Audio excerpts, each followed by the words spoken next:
Good evening, and thank you so much for joining us tonight. Just as the stage is being set for public hearings in the impeachment inquiry, we are learning new details, not just about the content of the president's call with the Ukraine leader, but also about potential efforts to conceal it.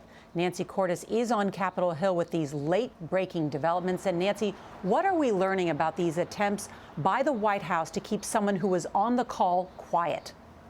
Nora, CBS News has confirmed that the president's top Ukraine aide was told to stay silent about that call. Lieutenant Colonel Alex Vindman, who testified earlier this week, said that when he went to a top White House lawyer to share his concerns about the call, he was told not to discuss it with anyone outside the White House. The Democrats are crazed. They're lunatics. President Trump with his first public reaction tonight to yesterday's historic vote, laying the groundwork for impeachment hearings in as little as 2 weeks.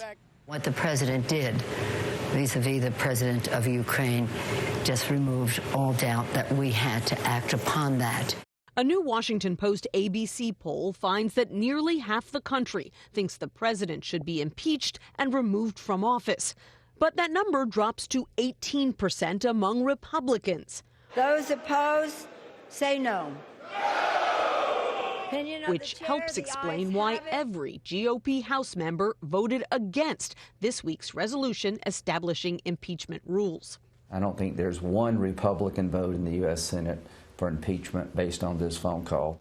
But 2 of the president's aides have testified that they were so worried about his call with the president of Ukraine that they alerted a top White House lawyer.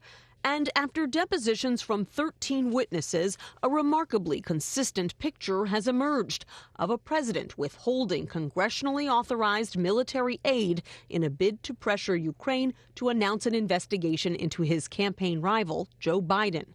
But Mr. Trump is still claiming his call was so benign he might read the summary aloud on TV in an FDR-style fireside chat. I call it a perfect conversation because it was totally appropriate, very good, and everybody's saying it.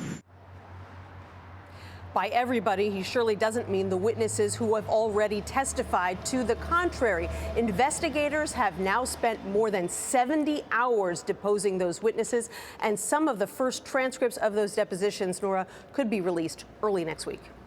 More to come. Nancy Cordes, thank you so much.